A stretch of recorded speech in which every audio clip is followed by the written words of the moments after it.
श्री कृष्णा श्री कृष्णा श्री कृष्णा श्री कृष्ण। गुरुर्ब्रह्मा गुरुर्विष्णु गुरुर्देवो महेश्वरः गुरु साक्षात् परं ब्रह्म तस्मै श्री गुरवे नमः। तस्मै श्री गुरवे नमः। ओम ईशावास्यमिदं सर्वं यत्किंच जगत्यां जगत् तेन त्यक्तेन भुञ्जीथा मा गृधः कस्य सिद्धनम् कुर्वन्नेवेह कर्माणि जिजीविषेशतगं समा एवं त्वयि नान्यथेतोऽस्ति न कर्म लिप्यते नरे असुर्यानाम ते लोका अंधेन तमसावृता तागंस्ते प्रत्यानुगच्छन्ति ये केचात्महनो जनाः अनेजदेकं मनसो जवीयो नैनद्देवा आप्नुवन् पूर्वमर्षत तद्धावतो अन्यानत्येति तिष्ठत तस्मिन्नपो मातरिश्वा दधाति यस्तु सर्वाणि भूतानि आत्मन्नेवानुपश्यति सर्वभूतेषु चात्मानं ततो न विजुगुप्सते तदेजति तन्नैजति तद्दूरे तद्वदन्तिके तदन्तरस्य सर्वस्य तदु सर्वस्यास्य बाह्यतः यस्तु सर्वाणि भूतानि आत्मन्नेवानुपश्यति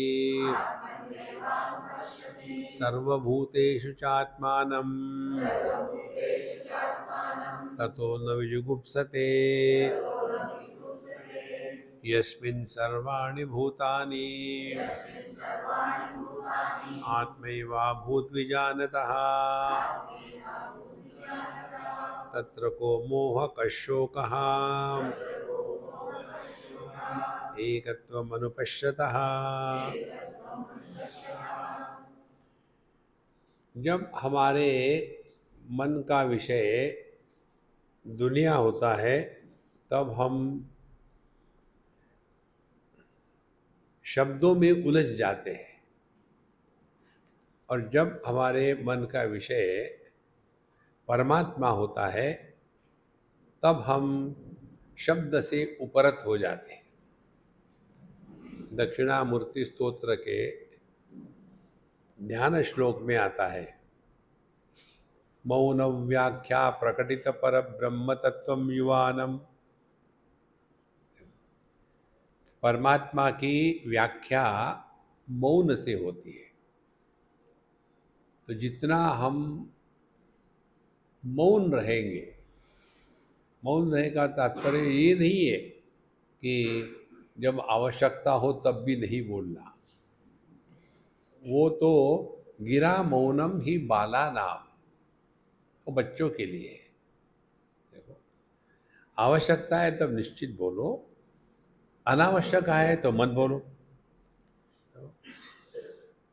क्योंकि आप देखेंगे वृत्तियाँ उठती है किसी संदर्भ से।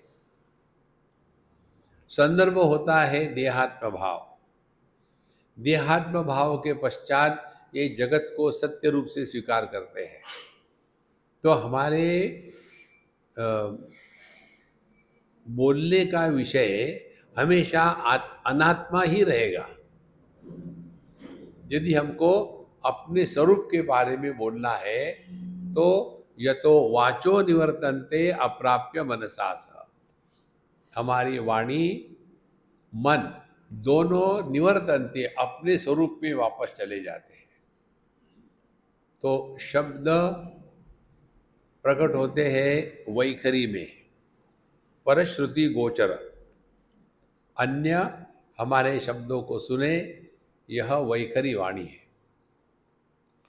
फिर इस वैखरी वाणी का सूक्ष्म रूप जो है उसको कहते हैं मध्यमा वाणी। मध्यमा वाणी यह परश्रुति गोचर नहीं होती, वहाँ शब्द और उसका अर्थ दोनों ही केवल वृत्त्यात्मक होते हैं। उससे भी सूक्ष्म स्थिति है पश्चंती वाणी की। पश्चंती वाणी में शब्द और उसका अर्थ दोनों ही अव्यक्त है, अभी व्यक्त नहीं हुए लेकिन है जरूर। और उससे भी सूक्ष्म है परावाणी।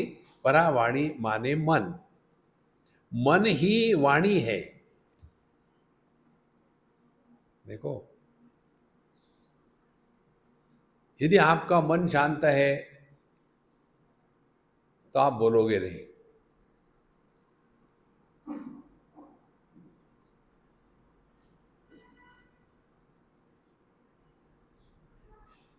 इस समय देखो,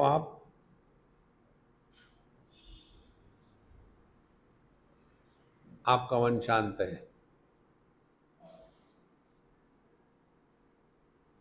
इस स्थिति में 24 घंटे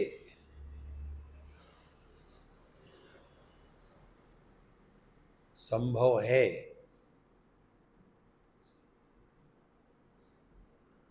तो आवश्यकता है, जरूर बोलो। मौनम व्याख्या, तो ये जो आपका शब्दातीत अनुभव है उसको आप शब्दों में नहीं बांध सकते। जितना विषय सूक्ष्म होगा उतनी वाणी अनावश्यक हो जाती है। जैसे कोई बच्चे हमको लिखते हैं कभी कभी, Swami ji I love you, तो Swami ji I love, LOOOOOO 3-4 लाइनें वो, फिर आखिर में VE, माने आई लव यू। अरे व्हाट इज डम। विषय जितना सूक्ष्म होगा उतनी वाणी बेकार होती है। कितनी महत्व की बात है। इसीलिए यस्मिन् सर्वाणि भूतानि आत्मा एव अभूत विजानतः, हम जब अन्य से बात करते हैं और जब हम अपने आप से बात करते हैं तो इसका चिंतन करो। अन्य से बात करेंगे तो अपने भूत को लेकर के या अन्य के भूत को लेकर के बोलेंगे। मैं यहाँ था, मैं वहाँ था, मैंने ये तीर मारे, मैंने ये धक्के खाए, मैं 30 बार का हूँ, 30 बार मार खा चुका हूँ। अन्य के साथ वार्तालाप वैखरी वाणी से। और जब हम मध्यमा वाणी से वार्तालाप करते हैं अपने आप से, तो भविष्य की चिंता, अब यहाँ से होने के बाद कपड़े धोना है, लेकिन कपड़े सुखाने के लिए रस्सी कहीं नहीं है, यहाँ इन्होंने कुछ बंदोबस्त करना चाहिए था, यहाँ ब्रह्म को धो रहे। देखो, ये यदि आपके गले उतर गया हो तो आपको साधना करने की आवश्यकता नहीं। सहज आप शांत प्रसन्न रहोगे। ये डिप्रेशन नहीं है। डिप्रेशन में भी आदमी जाता है, क्या हो गया पता नहीं यार, जब से रियलाइज हो गया बड़े बोर हो रहे। अरे, इसलिए यहाँ जब कहते हैं कि इस प्रकार से जिसने अपने आप को पहचान लिया है,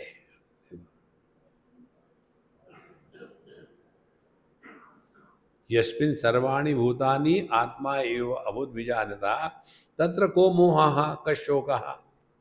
मोह और शोक, देखो, मोह का तात्पर्य है जो हम नहीं है उसको हम अपने को समझ लेते हैं, वो मोह है। युद्ध के मैदान में हम होते हैं योद्धा, लेकिन अर्जुन ने समझ लिया कि मैं हूँ किसी का पोता, किसी का शिष्य, किसी का भाई। माने अपने बारे में जो गलत धारणा है वही मोह है। तो हमारी सबकी यही धारणा है कि मैं देह हूँ। उसके बाद दूसरी जनरेशन 2G कॉम्प्लेक्स, उसके बाद शुरू हो जाता है, फिर मेरी मम्मी, मेरे पापा, मेरी पति, मेरी पत्नी, मेरे भाई, मेरे बहन, फिर मेरा समाज, शुरू हो गया मोह का विस्तार। इसीलिए आत्मा एव समृतः परमार्थ वस्तु विजानतः तत्र तस्मिन् काले तदात्मनि का मोहः कशोकः शोकश्च मोहश्च काम कर्म बीजम अजानतः भवति। जो इसको नहीं जानता उसके लिए शोक और मोह यही काम और कर्म का बीज है। देखो, ज्ञान की जो अपूर्णता है, उस अपूर्णता के अभिव्यक्ति का जो कारण है उसको कहते हैं मोह। हमने कुछ समझ लिया और उसी के पीछे लग गए, तो मोह, और इस मोह के कारण फिर शोक आ जाता है। तो शोक क्या आ जाता है? शोक होता है कि भविष्य को लेकर के चिंता, पता नहीं क्या होगा, कैसे होगा, ये करना है, वो करना है। काम कर्म बीजम अजानता भवति। न तो आत्म एकत्व विशुद्धम गगनोपरम पश्यतः। लेकिन जिसने अपने आप को आकाश तुल्य, आकाश के जैसा स्वीकार किया है, योग वाशिष्ठ में 3 आकाशों की साधना बताई है। भूताकाश, चित्ताकाश और चिदाकाश। हर एक अनुभूति में 3 भाग होते हैं, भोग्य, भोग और भोक्ता। Experiencer, experience, experienced. तो ये तीनों से हमको मुक्त होना है। तीनों का जो आधार है, ये तीनों के द्वारा प्रभावित नहीं होता। लेकिन जब प्रभावित होने लग जाता है तो हम शोक मोह के प्रभाव में आ गए। तो पहली साधना क्या होगी कि यह जो विषय है, अनात्म वस्तु है, उससे अपने आप को मुक्त कर लेना है। उसके लिए बताते हैं कि हमको साधना करनी है भूताकाश की। भूताकाश माने ये जो आकाश है जिसमें हम भूत बैठे हुए हैं। अब ये आकाश की क्या साधना होगी? आकाश को कुछ करना नहीं है। आकाश किसी का विरोधी नहीं है। आकाश किसी का समर्थन भी नहीं करता, और इसके कारण किसी के भी द्वारा प्रभावित नहीं होता। प्रभाव किसको कहते हैं? जब हम समर्थन करें या विरोध करें। आकाश किसी का समर्थन नहीं करता, किसी का विरोध भी नहीं करता। और ये जो आकाश की स्थिति है, ये आकाश को करनी नहीं पड़ती, ऐसा है ही। अपने में घटाओ। देखो, रूप रंग को सभी लाल, पीले, नीले, लंबे, चौड़े, सबको यह दृष्टि अब समर्थन भी करती है, किसी का विरोध भी नहीं करती, लेकिन किसी के द्वारा प्रभावित भी नहीं होती। अब क्या साधना करोगे बताओ? ऐसा है ही। करना कुछ नहीं।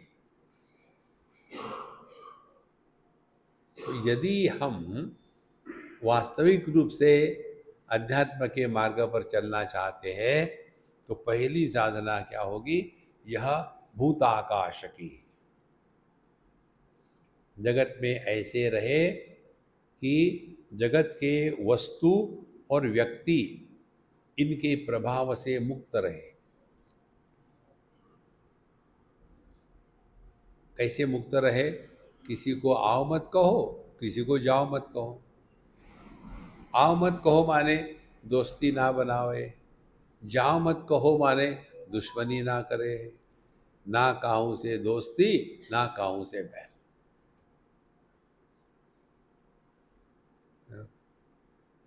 हमको तो लगा यहाँ रिट्रीट है तो कुछ सिखाएंगे, मेडिटेशन कैसे बैठना है, प्राणायाम करना है, और फिर हवा को गिनना है।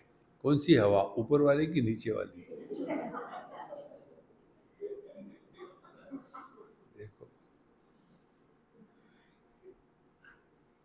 हम आप सबको निकम्मा करके छोड़ने वाले हैं। सबसे बड़ा निकम्मा भगवान है, कुछ नहीं करता वो। मयाध्यक्षेन प्रकृति सूयते सचराचरम हेतुनानेन कौन्तेय जगत भी परिवर्तते। मैं कुछ करता नहीं, मेरे होने से सब कुछ हो रहा है। मैग्नेट जो होता है, चुंबक, वो कुछ करता नहीं, उसके सर्कल में आ गया तो पहुंच जाता है। मैग्नेटिक क्यों मेरे पास आए, नहीं आया तो मत आओ, क्या फर्क पड़ता है। यह जो हमारे जीवन का अनुभव है कि जगत के किसी भी वस्तु व्यक्ति के द्वारा हम ज़्यादा इन्वॉल्व न हो। देखो, हमारे एक बड़े महात्मा जी हो गए, उनको कहा, महाराज जी आपके भगत लोग पूरे देश विदेश में है।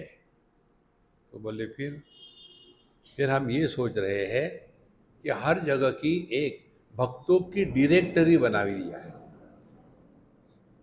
जैसे ये रोटरी क्लब होता है, लायंस क्लब होता है, तो समझो आपके आड़नी में है क्या रोटरी क्लब? यहाँ रोटेशन क्लब होता है। तो समझो पुणे में जरूर होगा, तो पुणे में रोटरी क्लब है, तो फिर पुणे के रोटरी क्लब के मेंबरों की एक डायरेक्टरी बनाई जाए। इसलिए ताकि बाहर से कोई आदमी आए रोटेरियन तो उनके घर जाकर के फ्री में रह ले, दूसरा कोई प्रयोजन नहीं। तो महाराज जी ने कहा कि देखो, अध्यात्म माने मंडली को इकट्ठा करना नहीं। नहीं तो रोटरी क्लब न्यूयॉर्क, और यहाँ से गए चिंच पोकली से न्यूयॉर्क पहुँच गए। अब कहाँ रहना है, वहाँ तो हर चीज़ का पैसा पड़ता है, बहुत एक्सपेंसिव है। तो देखो, रोटरी क्लब की डायरेक्टर थी, मैं भी रोटेरियन, तुम भी रोटेरियन, मैं तुम्हारे यहाँ आके टिकता हूँ। मंडली इकट्ठी नहीं करना। देखो, this is the path by the one two the one, all alone without feeling lonely. यह है अध्यात्म। इसीलिए पहली साधना भूताकाश की। ज़्यादा किसी देश काल वस्तु में उलझो मत। ये जब जबरदस्ती से करोगे तो परेशान हो जाओगे, समझदारी से करोगे तो आराम रहेगा। समझदारी आवश्यक है। तो ये भूताकाश से ऊपर उठे माने क्या? अब ये जागृत अवस्था के लाभ हानि, अपना पराया, इससे मुक्त हो गए। क्योंकि जागृत अवस्था भूताकाश में होती है। दूसरी अवस्था है हमारी स्वप्नावस्था। स्वप्नावस्था होती है चित्ताकाश में। तो जैसे भूताकाश में भूत है, वैसे चित्ताकाश के विषय क्या है? वृत्तियाँ, विचार, थॉट्स। तो जैसे भूताकाश ये भूत मात्र से प्रभावित नहीं होते, वैसा ही हमारा मन भी किसी भी वृत्ति से प्रभावित नहीं होता। देखो, इसी भूताकाश में अग्नि भी है और पानी भी है, एक दूसरे के दुश्मन। इसी प्रकार से चित्ताकाश में भी अच्छे भी विचार आते हैं, बुरे भी विचार आते हैं। उससे चित्ताकाश को, मन को कोई मतलब नहीं, लेकिन हम उसमें फंस जाते हैं। देखो, बहुत विचार आते हैं महाराज, जब भी हम मेडिटेशन को बैठते तो मारो गोली मेडिटेशन को, मत करो। लेकिन हमने इतने जो दो किया, वो उसका क्या हो गया, पानी में गया। तो क्या हमने सब वेस्ट किया टाइम? जिंदगी वेस्ट की, टाइम नहीं। क्योंकि आपको कुछ चाहिए ना। हमने पहले दिन पहली बात बताई थी, यहाँ आप यदि ये कल्पना से आए होंगे आपको कुछ मिलेगा, कुछ नहीं मिलेगा। जो है वो भी खत्म हो जाएगा। लो, त्यागी नहीं कि अमृतत्व मानस। देखो संतो, तो चित्ताकाश की साधना क्या होगी? चित्ताकाश की साधना, चित्त में वृत्तियां आती है, तो कोई भी वृत्ति हमेशा नहीं टिकती। जिसको पहले हम अच्छा कहते थे, बाद में उसी को बुरा कहते हैं। जिसको पहले आवश्यक कहते थे, बाद में उसी को अनावश्यक कहते हैं। आप जगत में किसी का भी भरोसा करो, कोबरा का भरोसा करो, कोकणस्थ ब्राह्मण, उनका भरोसा करो, लेकिन मन का भरोसा मत करना। कीप द मन इन डिसिप्लिन। किसी भी वृत्ति को लेकर के उसके साथ तादात्म्य नहीं करना। उदासीन वदासीनम असक्तम तेषु कर्मसु। मन में बुरा विचार आना एक बात है, और उस विचार के साथ तादात्म्य करके उसमें लिपट करके परेशान होना दूसरी बात है। तो क्या करें? जैसे हमारे सत्संग को आप सुनते हो ना, वैसे मन के विचारों को सुनो। माने क्या, इतना सुना कुछ फर्क पड़ा नहीं, तो मन को कहने दो ना अच्छा बुरा, हु केयर्स। ये कल्पना निकाल डालो मन से कि मन में एक भी अच्छा बुरा विचार नहीं आएगा, असंभव है। कि समझना है केवल, फिर आपकी समझ और सूक्ष्म हो जाएगी और पता चलेगा जिसको हमने महत्व दिया है वही हमारे विक्षेप का कारण होता है।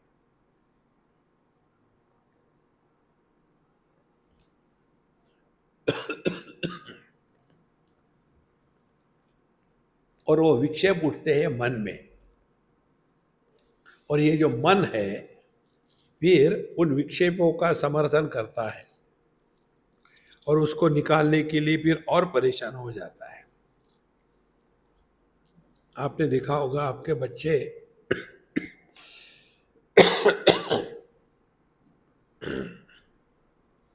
एकमेवा द्वितीय बच्चा घर में, हम दो, हमारा आधा आधा।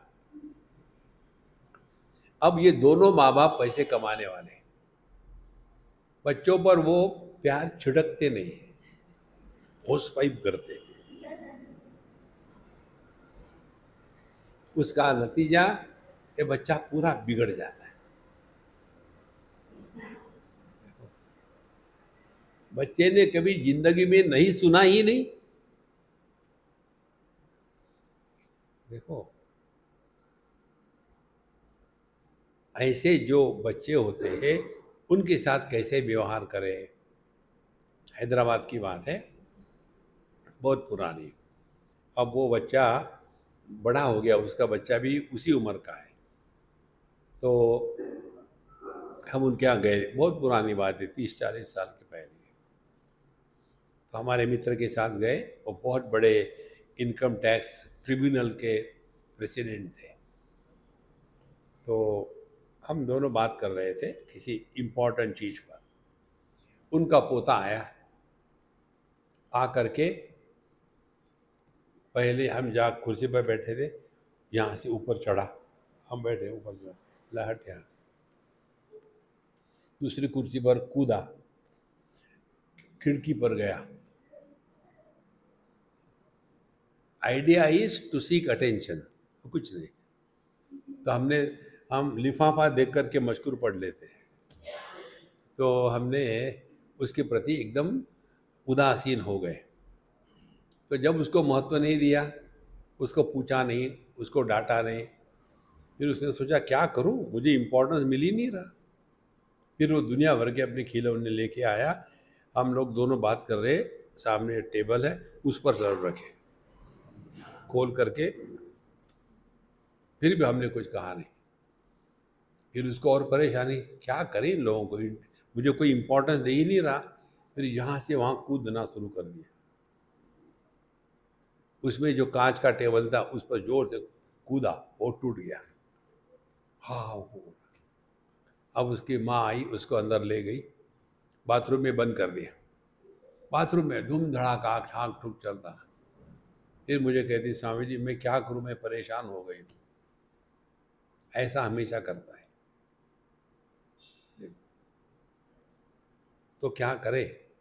हमने कहा ये कितनी उम्र का है, बोले 7 साल का। ये जब तक ये 11 साल का नहीं होता, सोशल कॉन्टेक्ट ज़ीरो, 11 साल के बाद ये सुधरेगा, तब तक भुगतो, कोई ऑप्शन नहीं। ऐसा क्यों करता है ये? Because he is seeking attention, दूसरा कुछ नहीं। देखो, तो क्या करें? उदासीन अवदासीनम, उसकी ना तारीफ करो ना उसको डांटो। जब उसको महत्व नहीं मिलेगा तो अपने आप वो शांत हो जाएगा। यही कहानी अपने मन की है। अच्छे विचार हो, बुरे विचार हो, अच्छे विचार आने के कारण खुदकने की जरूरत नहीं, बुरे विचार आने के कारण रोने की जरूरत नहीं। ये चला चली का खेला। देखो, जब हम ये सिद्धांत पकड़ लेंगे कि जिसको हमने महत्व दिया है वही हमारे विक्षेप के निर्मिति का कारण है, इसीलिए हमको ही सबके प्रति जो वैल्यू दी है जीरो कर दे।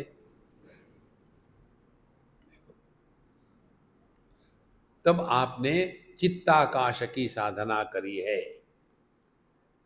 मन में कोई भी कैसे भी विचार आवे, रिएक्शन नहीं, आके चले जाएंगे। तो विषय से हम मुक्त होए। फिर विषयों का जो अनुभव है वृत्ति के रूप में आता है, उससे मुक्त हुए। अब तीसरा जो है अनुभव करता, उससे हमको मुक्त होना है। और ये बड़ी सूक्ष्म बात है, ध्यान से समझो। इसको समझ करके डाइजेस्ट करोगे ना तो डकार नहीं आएंगे। हर सपने में स्वप्न पुरुष भिन्न होता है। एक सपने में हम राजा थे, दूसरे सपने में हम भिखारी थे, तीसरे सपने में हम स्त्री थे, चौथे सपने में हम गुरु थे, पांचवें सपने में हम मछली थे। देखो, तो हर एक सपने में स्वप्न पुरुष भिन्न होता है। उसी प्रकार से हर एक जागृत अवस्था में जागृत पुरुष भिन्न होता है।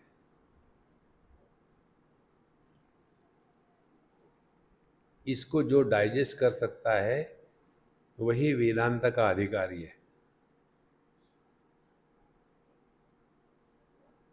देखो, कल का मैं और आज का मैं एक नहीं है। ये कैसे हो जाते हैं?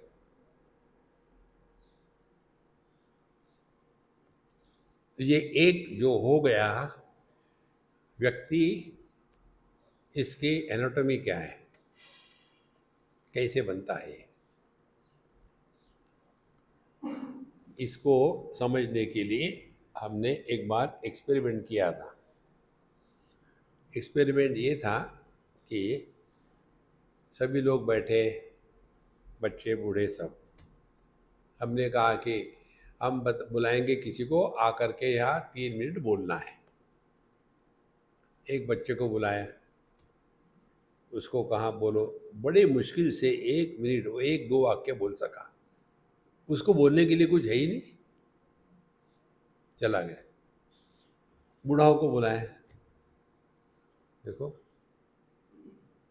बोलना सीखने के लिए आदमी को कितने दिन लगते हैं?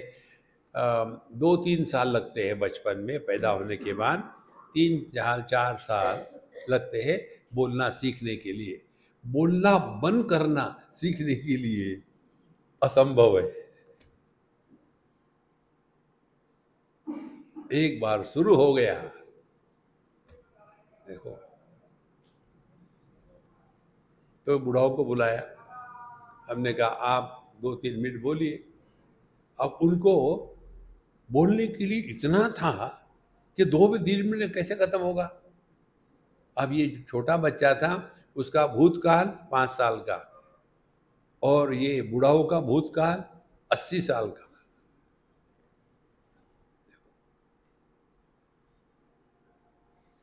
तो फिर मैं यहाँ था, मैं वहाँ था, मैं ऐसा था, मैं वैसा था। तो एक एक जागृत पुरुष जो है उसको एक फूल की जगह समझ लो, चाहे हिंदी या अंग्रेजी, डजेंट मैटर। एक फूल समझ लो और उन फूलों की एक माला बना लो। तो 80 साल समझो, हर साल का एक फूल। उदाहरण के लिए 80 फूलों की माला।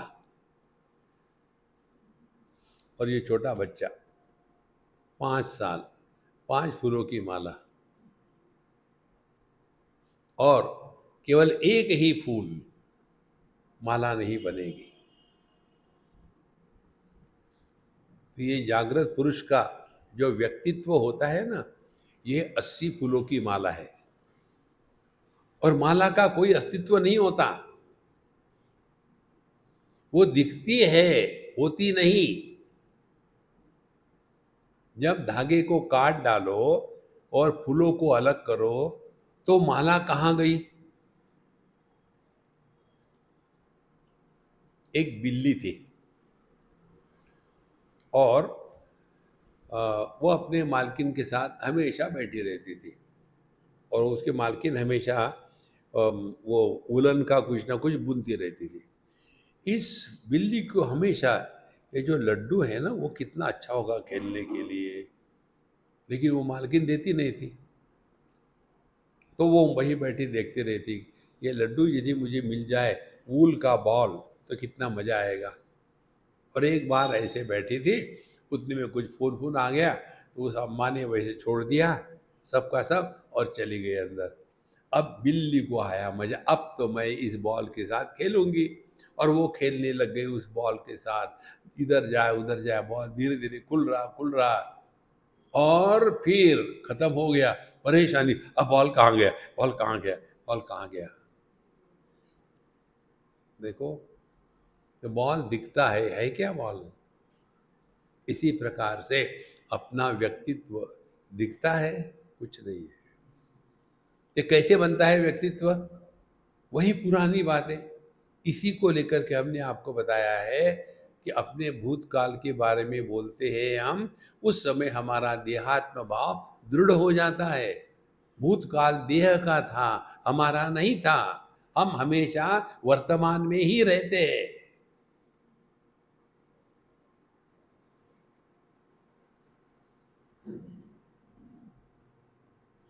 क्या साधना करोगे बताओ? तो जैसे एक फूल की माला नहीं बनती, इसी प्रकार से उसी क्षण में पूरा रहो। Wherever you are, whenever you are, whatever you are, be 100%।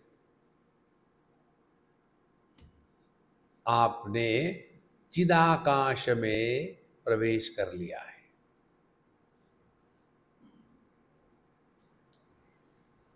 देखो, जैसे समुद्र में लहर आती है, खेलती है, चली जाती है। इसी प्रकार से जागृत पुरुष आया, खेला, चला गया, स्वप्न पुरुष आया, खेला, चला गया। या तो आप स्वप्न पुरुष की जीवनी लिखो, या तो जागृत पुरुष की जीवनी लिखना बंद कर दो।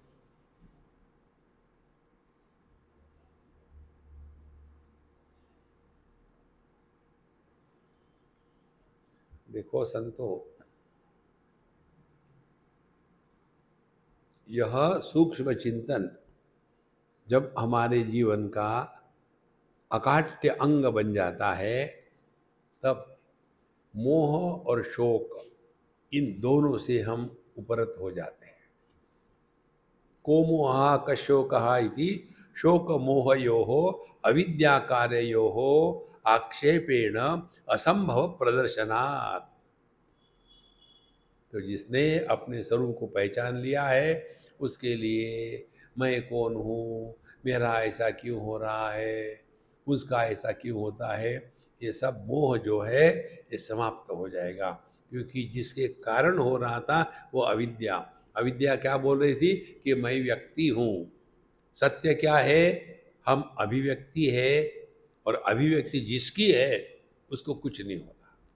ना अभिव्यक्ति को कुछ होता है, ना जो अभिव्यक्त है उसको कुछ होता है। देखो, बल्ब यदि आपने दो लगाए, एक मंदिर में और एक टॉयलेट में, तो उसके कारण बिजली मंदिर के बल्ब को प्रकाशित करके पुण्यवान नहीं होती, और टॉयलेट को प्रकाशित करके पापी नहीं होती। उसी प्रकार से बिजली की अभिव्यक्ति प्रकाश, प्रकाश जब भगवान के विग्रह पर पड़ता है तो पवित्र नहीं होता, और टॉयलेट में गंदगी पर पड़ता है तो अपवित्र नहीं होता। माने संसार ना परमात्मा में है, ना जीवात्मा में है।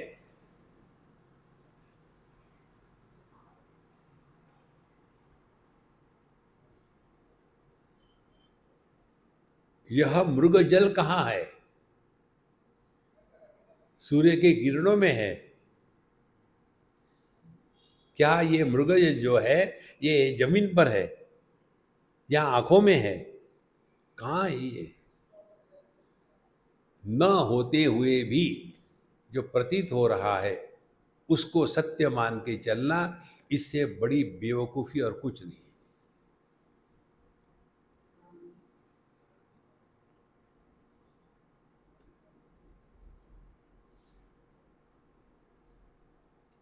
ये हिप्नोटिज्म नहीं है। आप सजग हो। ये स्पष्टता जब आ जाती है ना ज्ञान की, तो जीवन का हुलिया ही बदल जाता है। फिर क्या होता है, हम एक निर्विशेष सत्ता के रूप में प्रकट होते हैं। निर्विशेष सत्ता माने हम में कोई विशेषता नहीं है, सबके जैसे है। और जितना चिंतन करो ये और दृढ़ हो जाता है। सब आपसे आँख से देखते, हम भी आँख से देखते, सबको भूख लगती है, हमको भी भूख लगती। क्या विशेषता है? लेकिन हम बन जाते हैं पति पत्नी, भाई बहन, सास ससुर। झगड़े करने वाले को नहीं, ये जो कहीं नहीं है। इसीलिए यस्मिन् सर्वाणि भूतानि आत्मा एव अभूत विजानतः तत्र को मोह कशोकः एकत्वम् अनुपश्यतः। तो उसके जीवन में ये शोक मोह हमेशा के लिए समाप्त हो जाएंगे। यहाँ अयम अतीतैः मंत्रैः उक्तः आत्मा सस्वेन रूपेण विलक् किं लक्षणः इत्याह अयम मंत्रः। अब अगला जो मंत्र है उसमें बताते हैं कि जो आत्मा पहले 3 श्लोकों के द्वारा कहा गया है, वो आत्मा एसेंशियली क्या है, स्वेन रूपेण किम वा, क्या है ये बताने के लिए अब ये 8वां मंत्र है। सपर्यगात् शुक्रमकायमव्रणम् खड़ खड़ खड़ खड़ खड़ खड़ खड़ सपर्यगात् शुक्रमकायमव्रणम् अस्नाविरं शुद्धमपापविद्धम् कविर्मनीषी परिभू स्वयंभूः याथा तत्यथोर्थान् विदधात् शास्त्र शाश्वतीभ्यः समाभ्यः।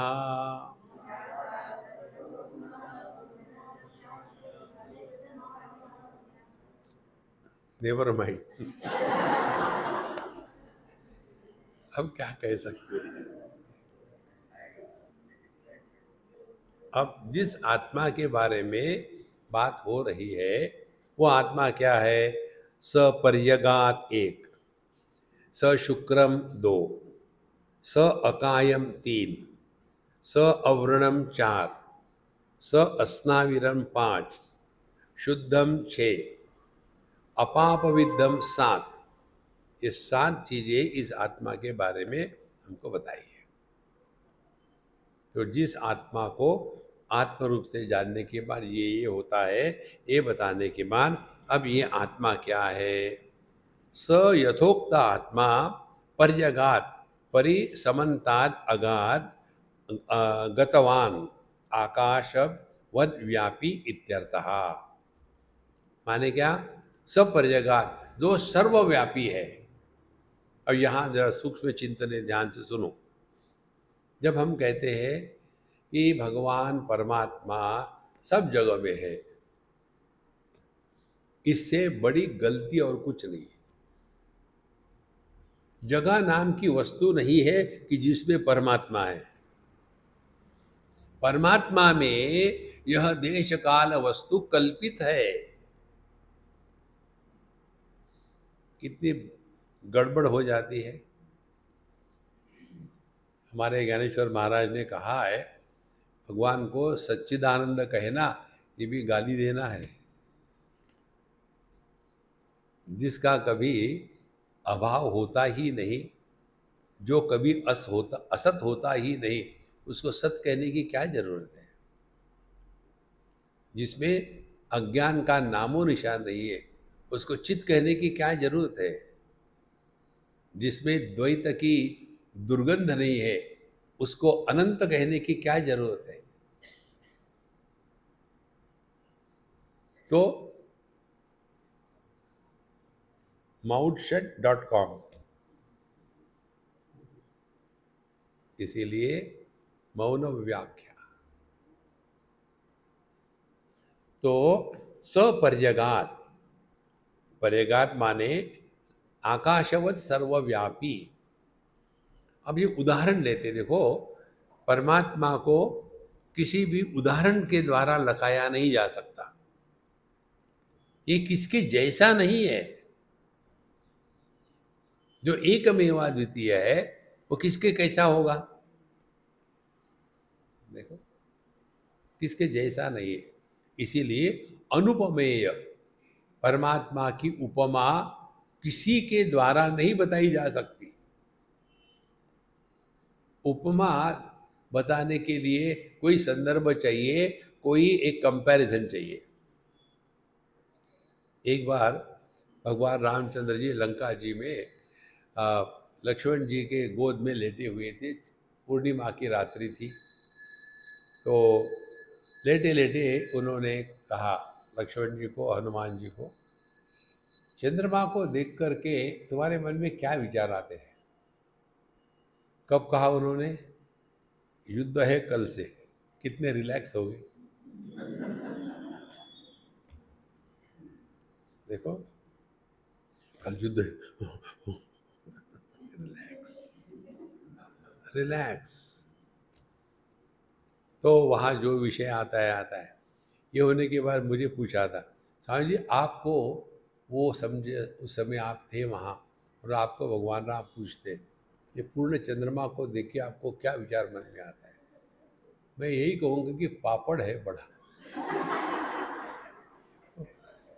जो पेटू है उसको दूसरा विषय आ ही नहीं सकता, खाना खाना खाना। तो यह परमात्मा इसके जैसा नहीं है, इसीलिए बताते हैं आकाशवत। आकाश कैसा है? आकाश सबको अपने में स्वीकार करता है, लेकिन किसी का तिरस्कार नहीं करता, किसी के द्वारा प्रभावित नहीं होता। इसी प्रकार से यह जो तत्व की बात हो रही है, यह परमात्मा जागृत को भी सपोर्ट देता है, स्वप्न को भी। ये जागृत स्वप्न का भावात्मक अनुभव है, सुषुप्ति और समाधि ये अभावात्मक अनुभव है। जो भाव अभाव दोनों का आधार है, वो भाव अभाव के परे है, ये इसका समझना है। सपर्यगात,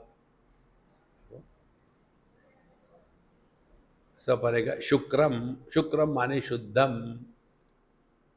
जो ज्योतिवत दीप्तिवत दीप्तिमान इत्यर्थः। देखो दो बातें समझ लेना इसमें।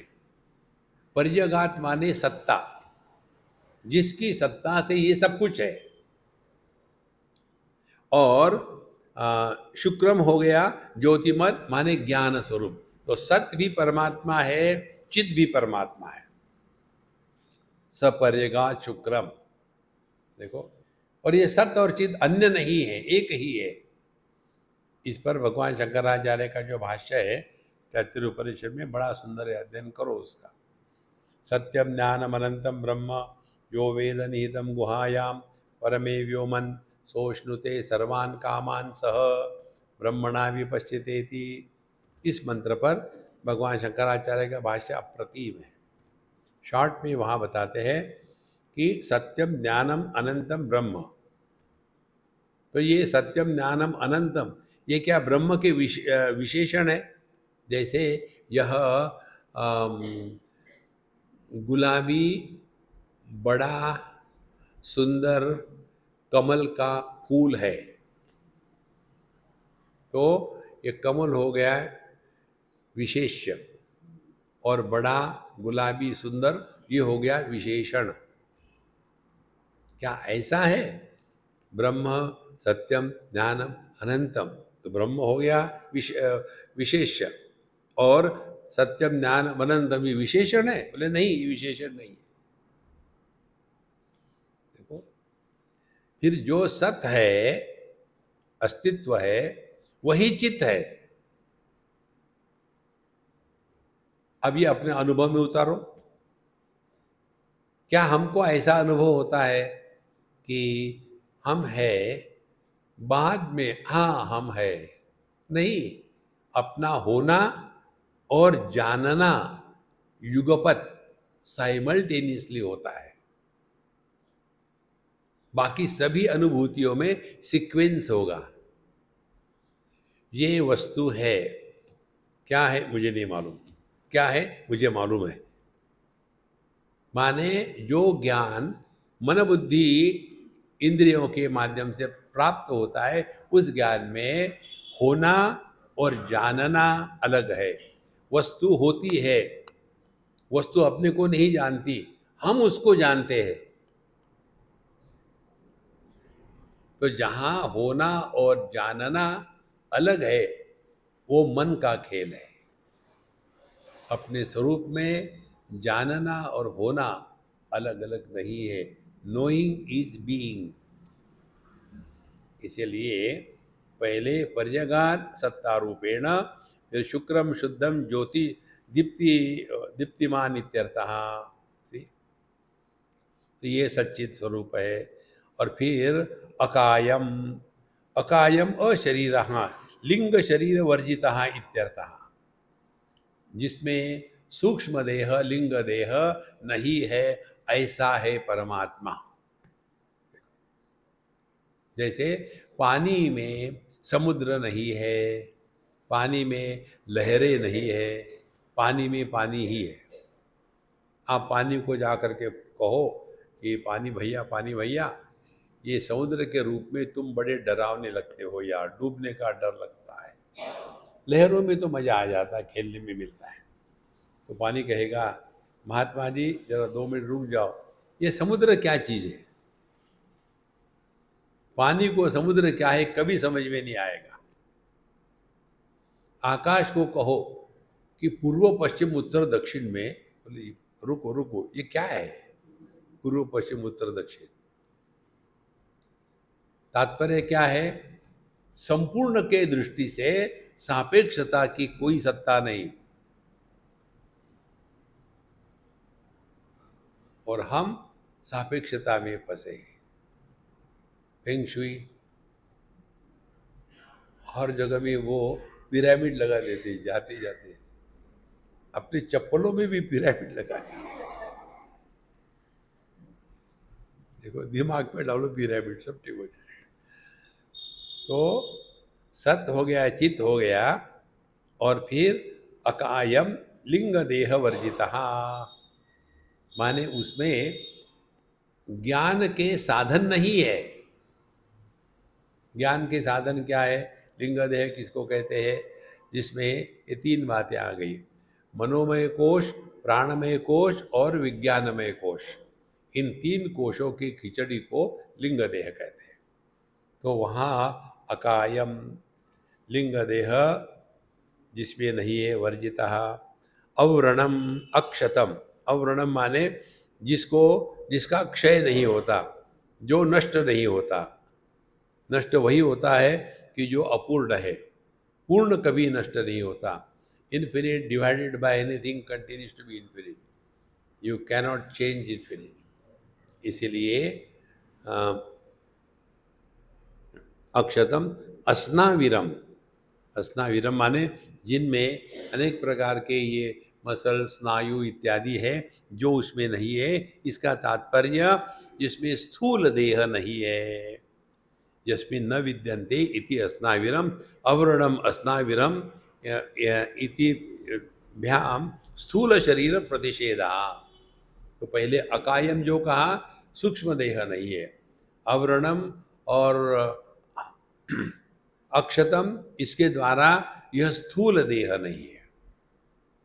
तो परमात्मा कैसा है? सत पर्यगात, शुक्रम चित, अकायम सूक्ष्म देह रहित, अव्रणम स्थूल देह रहित। देखो एक एक चीज समझ लेना ठीक से। शुद्धम, तो कितने देह हो गए? 2 देह हो गए, एक और बचा है। तो कहते शुद्धम निर्मलम अविद्यामल रहितम इति कारण शरीर प्रतिषेधा। जिसमें ये 3 देहों का अभाव है। ये 3 देहों के उपाधि के कारण ही ये दुनिया को सत्य मानने लग जाते हैं।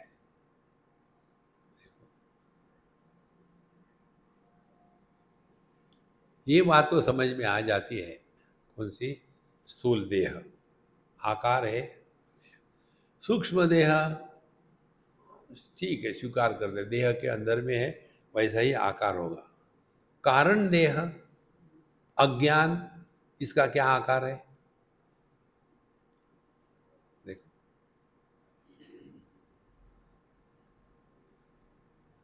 करो चिंतन इस पर, मान लेते हैं। कारण देह का तात्पर्य अविद्या। अविद्या क्या है? अविद्या है जो ज्ञान हमको इंद्रिय मन बुद्धि माने सूक्ष्म देह से, माने सूक्ष्म शरीर से प्राप्त होता है। उस अपूर्ण ज्ञान को ही सत्य मान लेना, यही कारण है। देखो ज्ञान में जब अपूर्णता होती है तब आवाज होता है, ज्ञान में जब परिपूर्णता होती है तब आवाज नहीं होता। इसलिए अपाप विद्धम, और आगे कहते हैं शुद्धम हो गया, निर्मल अविद्या मल रहितम, और अपाप विद्धम माने धर्म अधर्म पाप वर्जितम, क्योंकि उसमें अब जीव भी नहीं है। तो परमात्मा क्या हो गया? सत चित, स्थूल देह नहीं, सूक्ष्म देह नहीं, कारण देह नहीं, इसीलिए जीव नहीं, इसीलिए धर्म अधर्म नहीं। सब के सब कहाँ गए? आकाश में पूर्व नहीं, पश्चिम नहीं, उत्तर नहीं, दक्षिण नहीं, चार कोने नहीं, ऊपर नीचे नहीं, दसों की दसों दिशाएं गायब हो गई। अब कहाँ चली गई? कितनी सुंदर बात है। शुक्रम इत्यादिनी वया वचांसी पुल्लिंगत्वेन परिणित। अब यहाँ का जो विषय है इसको हम भिन्न प्रकार से देखें। हमको यहाँ ये अच्छा लगता है क्या?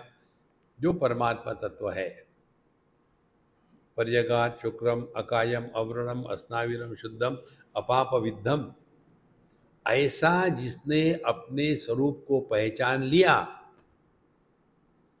अब स जो है माने वह,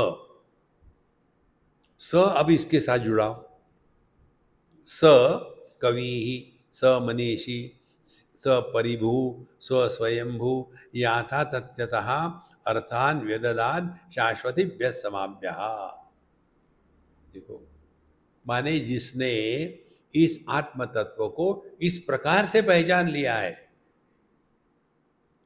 पहले दो श्लोकों में क्या बताया था कि यस्तु सर्वाणि भूतानि आत्मन्येवानुपश्यति सर्वभूतस्थमात्मानं न ततो विजुगुप्सते। फिर यहाँ कहा है यस्मिन् सर्वाणि भूतानि आत्मा एव अभूत विजानतः तत्र को मोह कशो कहा एकत्वम अनुपश्यता। जिसने इस आत्मा को ऐसे जान लिया, आत्मा है क्या? ये है सपर्यगा शुक्रम कायम अवरणम अस्नावरम शुद्धम पाप विद्धम। ऐसा जिसने अपने स्वरूप को पहचान लिया है, सहा वह है कवि, वह है मनीषी, वो है साधु संत, वो है ऋषि। और उन्होंने इस जगत में कैसा जीना है इसके ग्रंथों का निर्माण किया है।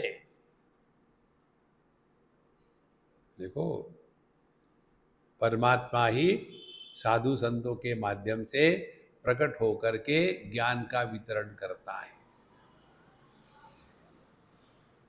परमात्मा क्यों करेगा? उसके नौकर है इकट्ठे। देखो, बहुत ही सुंदर बात है। निर्मल और कवि ही, कवि माने सर्वद्रष्टा। इसीलिए आप देखेंगे अपने जितने ग्रंथ हैं उसमें ये सब बातें आती है कि सत्य युग में क्या था, द्वापर में क्या है, फिर त्रेता में क्या है, कली में क्या है। ये सब बातें आकाश से नहीं टपकी। कौन सा ग्रह कब कहाँ जाएगा ये वहाँ उन्होंने देखा था कंप्यूटर से। उनके सामने ये संपूर्ण सौर मंडल का चित्र प्रकट हो जाता है, क्योंकि वो अब व्यक्ति के रूप में नहीं है, उनके माध्यम से परमात्मा की परिपूर्ण अभिव्यक्ति हो रही है। इसीलिए ऋषयः मंत्र दृष्टारः कहा है। ऋषियों को मंत्रों का वैसा ही दर्शन होता है जैसे हम आपको देख रहे हैं और आप हमको देख रहे हैं। इसीलिए वेदों को कहते हैं अपौरुषेय, किसी मनुष्य के बुद्धि की उपज नहीं है ये। इसीलिए इसको कहते हैं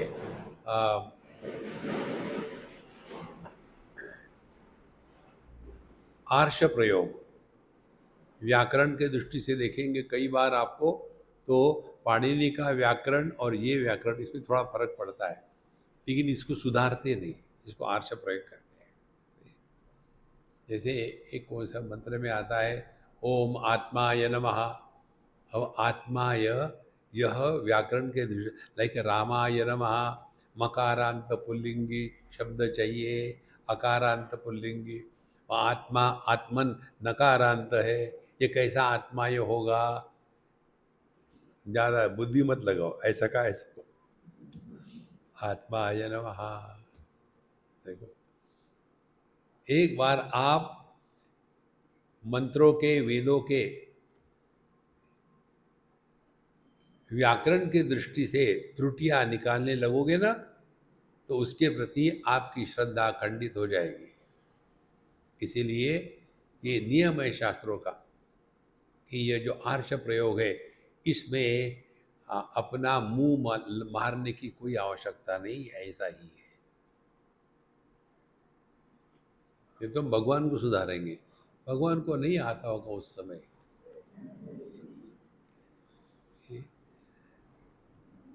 तो ऐसा जो संत है जिसने ये सब जान लिया है आत्म तत्व को आत्म रूप से, कि जो सच्चित स्वरूप है, जो तीन देहों के परे है, जो जीव भाव से मुक्त है और इसीलिए धर्म अधर्म इन सब से मुक्त है, ऐसा जो संत है कवि ही, वही मनीषी है। देखो, वही सर्वज्ञ है।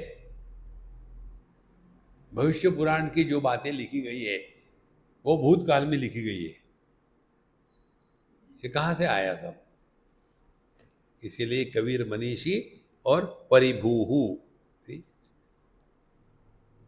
परिभूहु माने सबसे श्रेष्ठ है। यही साधु संत जो इस ज्ञान में निष्ठावान है वही श्रेष्ठ है। और स्वयंभूहु, स्वयंभू माने जिसका कोई कारण नहीं है। भगवान अवतार लेते हैं और हम जन्म लेते हैं, दोनों में फर्क क्या है? भगवान अवतरित होते हैं, हमको अवरोहण करना है। भगवान अपने मर्जी से आते चले जाते हैं और हमको मर्जी है ही नहीं, जो करना है करो, नियम ने नियम। इसीलिए ऐसे जो साधु संत है स्वयंभू याथा तथ्यतः योग्य प्रकार से अर्थान व्यदधात। अर्थान माने जितने भी भिन्न भिन्न प्रजापति हो गए, संवत्सर हो गए, वहाँ कौन कब होगा, कितने मनु हो गए, ये सब का सब विस्तार उसके बारे में यह ज्ञानी पुरुष प्रकट करते हैं। इसलिए हमको किसने कब क्या करना है, इसके लिए तस्मात् शास्त्रम प्रमाणम ते कार्याकार्यो व्यवस्थितो। तो क्या कार्य है क्या अकार्य है इसका निर्णय हम अपने आप में ना ले। देखो, हम अपने आप में निर्णय लेंगे तो फिर अपने ही राग द्वेष को बढ़ाएंगे, और जिसके द्वारा हमारे अपने राग द्वेष बढ़ जाते हैं वही संसार है। राग द्वेष से मुक्त होना, असल में देखा जाए तो ये 8वें मंत्र तक ये उपनिषद पूरा हो गया। इसके बाद और क्या जानना बचा है? सब हो गया। अब इसके मंत्र, इसके अगला जो भाग है वो इसी 8 मंत्रों के निचोड़ का है। क्या है कैसा है उसको अगले सत्संग में देखेंगे।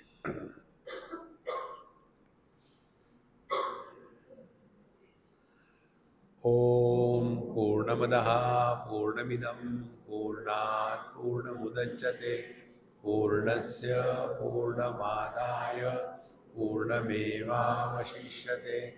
ओम शांति शांति शांति। हरि ओम। श्री गुरुभ्यो नमः। हरि ओम।